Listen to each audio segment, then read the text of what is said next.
But what we're going to talk about right now is a profound verse that's going to come up in I think the fifth or sixth rak'ah.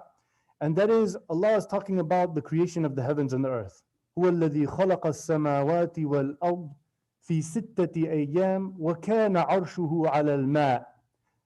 For which reason? ليبلوكم أيكم أحسن عملا.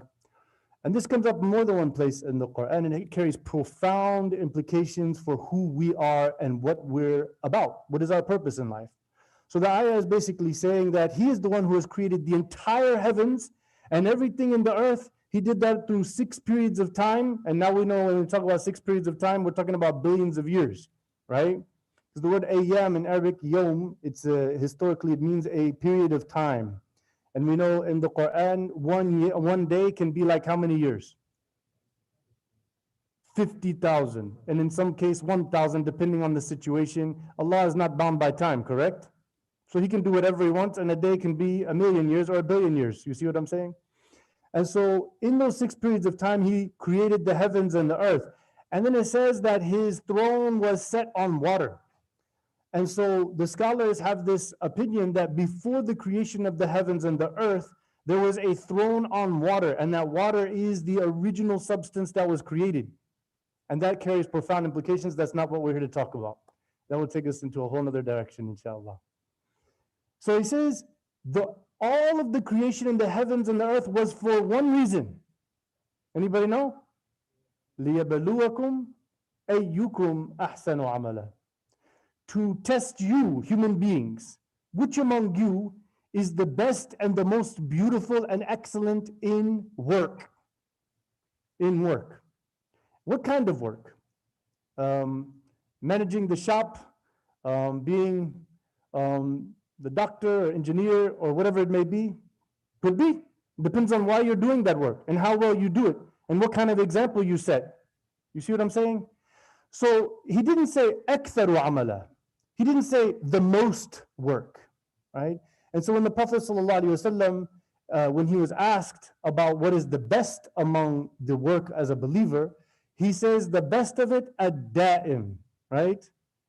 The one that the person keeps up with. وَإِنْ قَلْ. Even if it's only some work that you do, but you keep it up and you work at it and you stick with it. You don't just play religion here haphazardly, feel good religion. Right now, it's a feel good, we're all doing religion, let's do religion. Oh, now when people don't do religion, so I don't do religion, right? As the Prophet ﷺ warned us, لا يكن أحدكم إما إن أحسن الناس أحسنتم وإن أساءوا أسأتم. This is a dangerous platform that we have in our world, which is groupthink, fitting in with the people who I'm around, rather than being a standard of work for the sake of Allah. We are workers for God. We are His servants. Abdullah is the most honorable of titles. Why? In your salah, وَأَشْهَدُ أَنَّ مُحَمَّدًا عَبْدُهُ وَرَسُولُهُ. Which came first?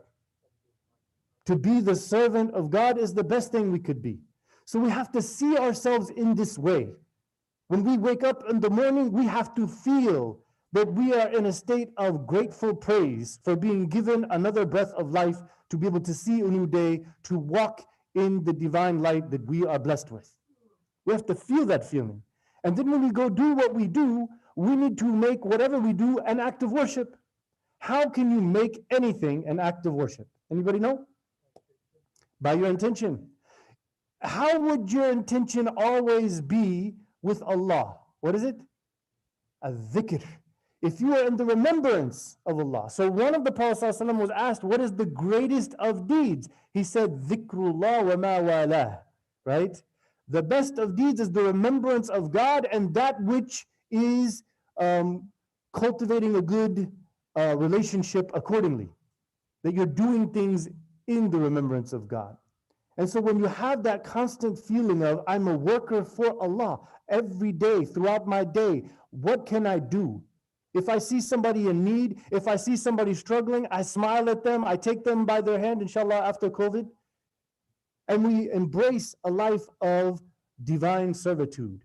And so we know Allah, we know His message, we see opportunities to do good, and we want to be the first one there. We want to be known by Him first and foremost, and in an act of da'wah, because we learned that the best act of calling to Islam, وَقَالَ إِنَّنِي مِنَ الْمُسْلِمِينَ. He says, who is the best among those who calls to Allah? Those who worked righteousness, right? And then said, I'm a Muslim, right? So if you're just talking about Islam, but people don't know Islam by your actions, then it's of no use. It's talk in the air. It's just a theory of theological beliefs, of philosophy of life. But when they see it, and people see that the Muslim is the one who stands out as the one that's always trying to bring beauty, ahsan, ihsan, hasan, husn, it means two things. It means excelling and it means beautifying. It has two meanings to it. To beautify the world around you to the best of your ability. إِنَّ اللَّهَ أَحَبَّ إِذَا عَمِلَ أَحَدُكُمْ عَمَلًا أَنْ يُتْقِنَهُ. That Allah loves that if any one of you did anything, that you did it to the best of your ability. A Muslim is not lazy. A Muslim is not weak.